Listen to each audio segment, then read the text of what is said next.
Saturday. I am here, per the request of one Zov, Lord of the Underworld thingy.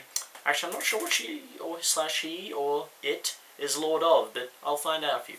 Lord Zov, this is for you. I know you're feeling a bit under the weather. That's not funny. I'm here to read to you, as promised.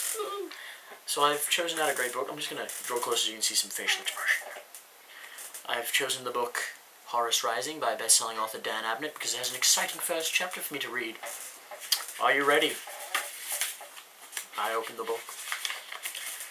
Oh god, the characters are so hard to keep up with in this book. This is going to be hectic. Chapter 1. Blood from misunderstanding. Our brethren in ignorance.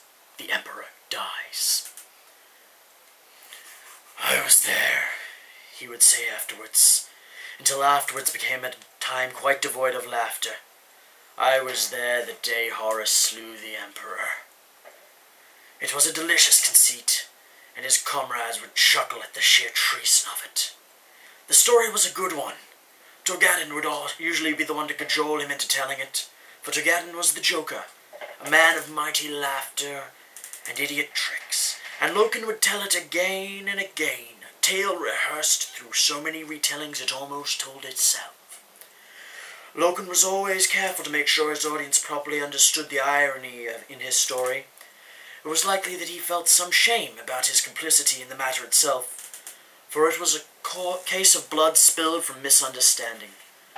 There was a great tragedy implicit in the tale of the Emperor's murder, a tragedy that Loken always wanted his listeners to appreciate. But the death of Sejanus was usually all that fixed their attentions. That and the punchline. Page 2.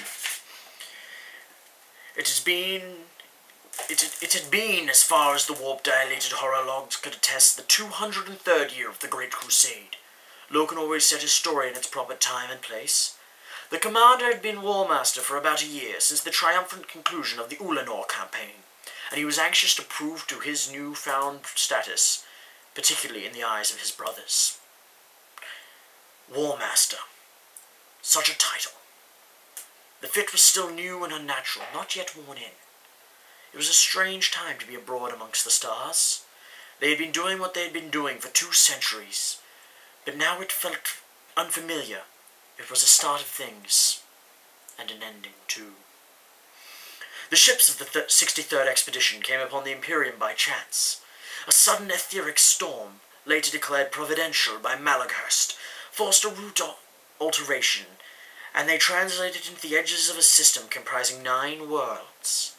9 worlds circling a yellow sun. Detecting the shoal of rugged expedition warships on station at the out-system edges, the Emperor first demanded to know their occupation and agenda. Then, he painstakingly corrected what he saw as the multifarious errors in their response. Then, he demanded fealty. He was, he explained, the Emperor of mankind. He had stoically shepherded his people through the miserable epoch of warp storms, through the age of strife, staunchly maintaining the rule and law of man. This had been expected of him, he declared. He had kept the flame of human culture alight through acting isolation of old night. He had sustained the precious, vital fragment and kept it intact, until such a time as the scattered diaspora of humanity re-established contact. He rejoiced that such a time was now at hand. His soul leapt to see the orphan ships returning to his heart. Everything was ready and waiting.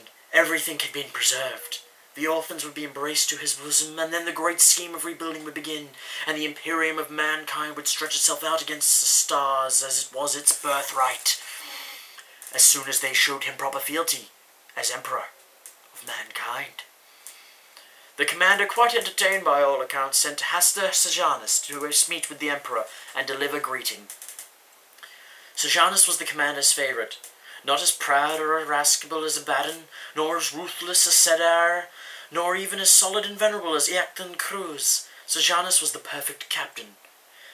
Tempered evenly in all respects, a warrior and a diplomat in equal measure. Sejanus's martial record, second only to Abaddon's, was easily forgotten when in company with the man himself. A beautiful man, Loken would say. Building his tale, a beautiful man adored by all. No finer figure in Mark IV plate than Hastur Sejanus. That he is remembered and his deeds celebrated, even here amongst us, speaks of Sejanus's qualities. The noblest hero of the Great Crusade. That was how Loken would describe him to eager listeners. In future times he will be recalled with such fondness that men will name their sons after him. Sejanus, with a squad of his finest warriors from the 4th Company, travelled in system in a gilded barge, and was received for audience by the Emperor at his palace on the 3rd planet, and killed. Thus endeth my readeth. So we've got this kind of dramatic thing going on. Clearly it's meant to be humorous in some way, but we're not sure yet. Sejanus has died.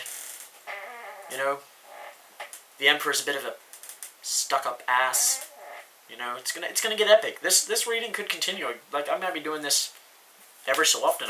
Continuing the novel, because it is actually a very well-written novel. Like, the impact of it is high octane. Like, I could keep reading now and it gets to the big siege and the violence and the fighting and stuff, but, you know, who cares about that? So, Lords of, there's the first part. If you like it, I'll do more. I'm not going to edit this video because I'm lazy. Thank you for watching.